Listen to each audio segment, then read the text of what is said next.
Hi.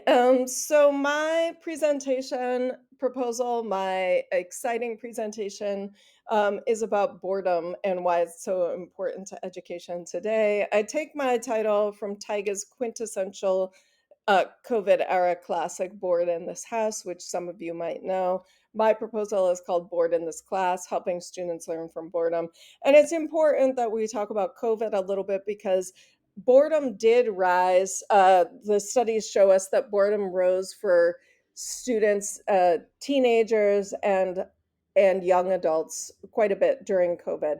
So I do have a PhD in boredom, strange as it seems. My PhD is in pedagogy, but I studied boredom, and I am a member of the International Society for Boredom Studies. There is such a thing. And that means that I know the top research scientists in boredom in the world, which is a strange claim to fame, but I will take what I can get. Um, so there are hundreds, if not thousands, of definitions of boredom, which means that there is no one definition of boredom. This is slightly strange. We all know what boredom feels like, but we can't quite pin it down in a definition. And this is to say that it's not like psychology has one definition and they've been sticking with it for years, and neuroscience has one definition and they've been sticking with it for years. It's that even the same research scientists, like James Dankert here, have been changing their definition and refining their definition as they go year after year after year. So Tolstoy famously called boredom a desire for desires, and Schopenhauer called it the sensation of the worthlessness of existence. Schopenhauer was a real mellow dude. Um, and a lot of times definitions of boredom have to do with wanting to pay attention but having the inability to do so for a variety of different reasons.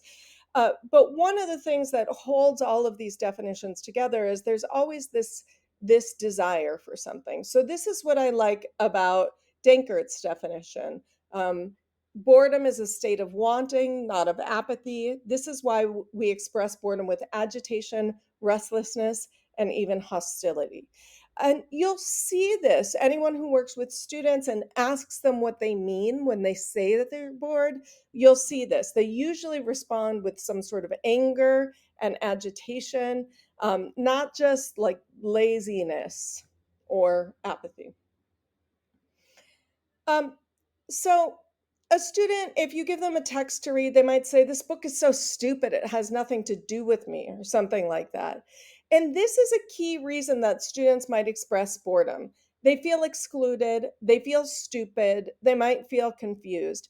And this is totally key because students want to feel included. They want to understand. They want to read something that relates to their lives.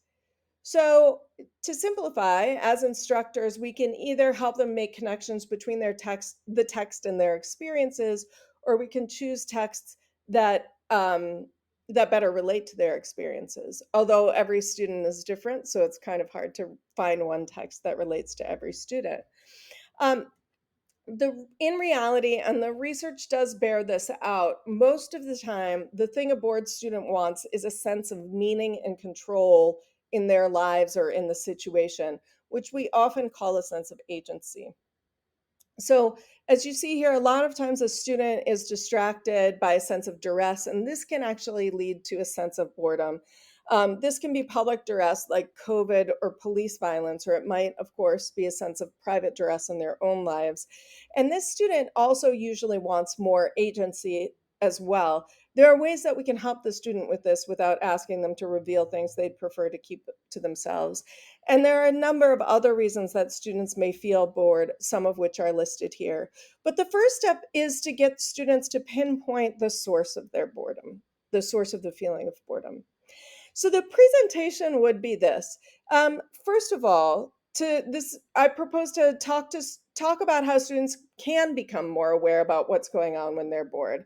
I'd bring in some exercises that would help students develop metacognitive awareness of boredom and build from these places of partial engagement to help them find more of a sense of agency in the classroom. But I think it's also quite important that we listen to what students say about boredom to see where they name places that curricula and the systems that themselves do deprive students of agency. We can use this information to help work for or provide more systemic change. So we can work with students for this change. So that's what the presentation would be about. Thank you so much for your time.